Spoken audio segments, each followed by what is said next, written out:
Hello guys, ayan meron tayong cumin seeds.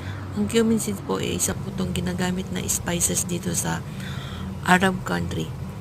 But kahit saan bansa meron naman din siguro itong cumin seeds. Ayan po, meron tayong, kailangan po natin ng isang kutsarang cumin seeds, isang basong tubig, tapos pakuluin natin ng 5 minutes. Ayan. So, after magpakulo na po, salain natin, lagay natin sa baso. Ayan, yan po ang iinumin, parang chai, parang coffee natin pag umaga. So, pag uminom po kayo niyan, yung wala pang laman ang tiyan nyo, ito po ay napaka-helpful sa ating katawan. Lalo na sa may mga gastric, mga hangin-hangin, yan po ang inumin nyo, cumin seeds. Ayan po, meron lang po tayo yan sa mga kusina natin. Check nyo lang po ang cumin seeds na isa pong spices yan.